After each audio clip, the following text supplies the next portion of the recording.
As you see, these yews have gotten way out of control. They were about 3 foot high when my dad planted them.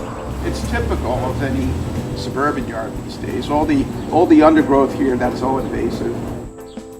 There's not a scrap of flora here on this property that's native, starting with the Kentucky bluegrass. We're only now finding out what the consequences of planting things that shouldn't be there are. We've lost 1% of our songbirds every year since 1964 globally, and certainly locally we're seeing that. Our bugs have vanished, and therefore our birds have vanished. The science is saying that we don't have enough open space left to preserve our local critters from extinction. And so what we need to do, what we're obliged to do, is to create habitat on our own properties, and that's what this project's about.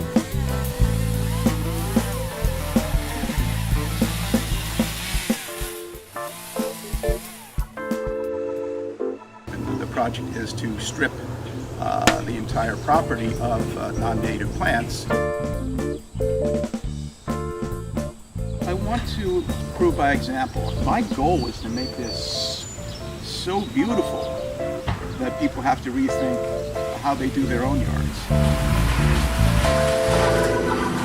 The 40 trees and the 1,500 plants that we're putting on this 0.4 of an acre here ought to draw up a lot of water, which is very important down here by the Great South Bay when your basement moves with the tides.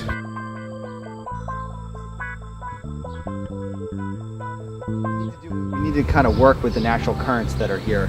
During a storm, it's going to rush past your driveway, get clipped in here where you have this bioswale. The bioswale will drain into this big infiltration pit. So we'll just keep going along here, giving a little bit of room from the side so we can put plantings in front of the trench. This natural low area. Oh yeah, it was caused by the flooding. Yeah, this is the infiltration pit anyway. We're going to dig it out as a square. We'll figure out soon enough what can survive in there.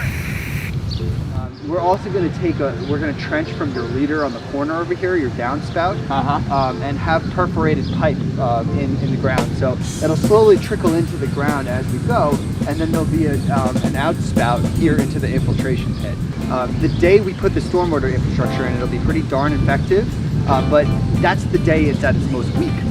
As the plants continue to mature, the root systems become more and more dense and fibrous. Given how robust the plantings that we're going to have in here, I imagine most of the stormwater will just disappear into your lawn.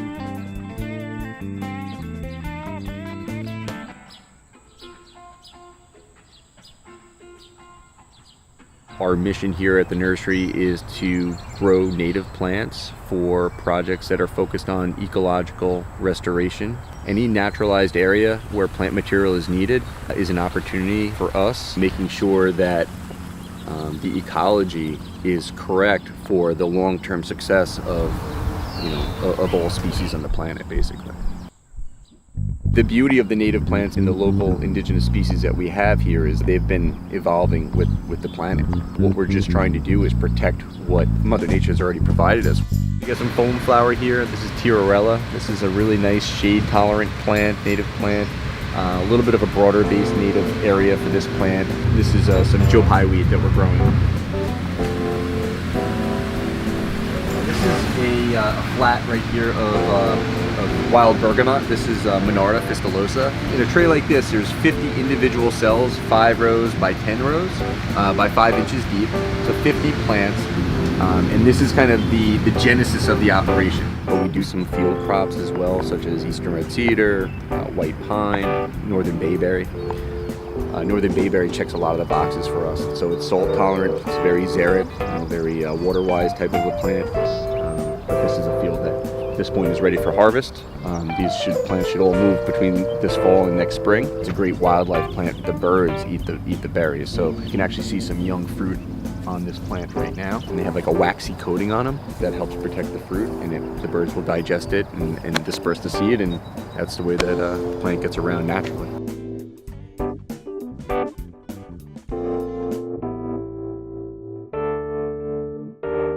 Today we're unloading the plants. Honestly, it's a little bit like Christmas morning to me every time. These are red maples. Beautiful, beautiful, beautiful trees. Drought tolerant, stormwater superpower. It's so fun. I love to look at what it's gonna be. My wife, Kristen, is the one who is really good with the design. Where are the purple We didn't get them because Matt suggested against it.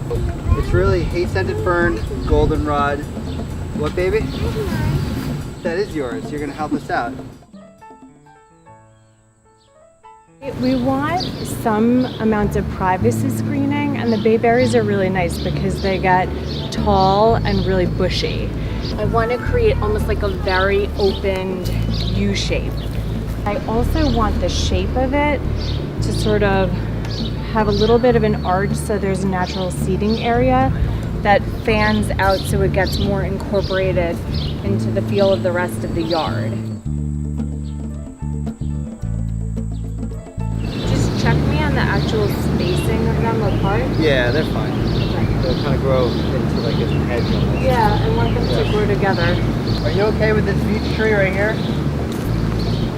Yes, can we push it a little bit closer to the shed? And here's where, you know, Marshall's gonna have like a nice little fire pit area, and it'll add a sense of place, you know, be a place to kind of retreat. So you come along here, walk past the pollinator garden, walk past all these beautiful woody plantings, and then you have your whole arbor of bayberry right here. One of my by far favorite plants, as far as shrubs go, this is beach plum, Prunus maritima. It pops this beautiful white color early spring. It's early pollinator stuff. When they're buzzing around looking for something, this is what they find very quickly. And then it fruits. Oh, that's the fun thing. You can make an awesome jam out of it. It grows in rocky soil and like straight sand. So you see this stuff right here? It's gonna be really happy. A lot of these designs I see, they concentrate on the little stuff, and the little stuff is subjectively beautiful and fun. But I'm most interested when I do a job is to put in the big stuff. The big stuff is really the infrastructure that you want to work in. We're kind of reinventing the lawn. We're making it back into a yard. Goodness, this is going to be popping with life. There's going to be a natural buffer here of plants and trees, and it's just going to absolutely look gorgeous.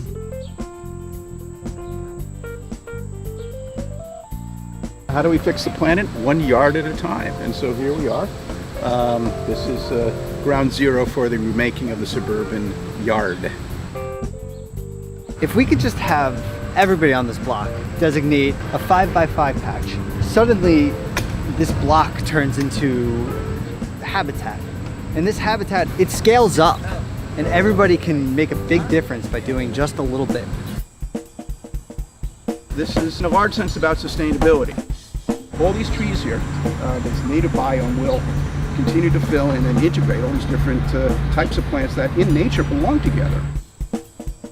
By design, this will all knit together. All the root systems of all these different trees and plants will become as one. That's what we talk about when we talk about a biome.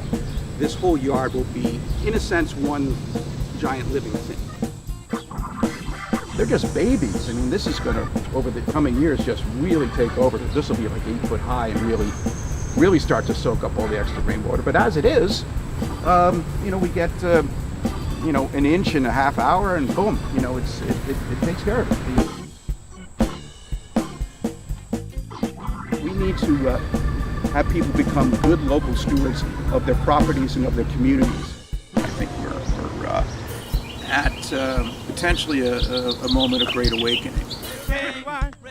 Barefoot in the sands of time. Dandelion, rewind. Let's go make some dandelion. Refrain, reflect, rewind.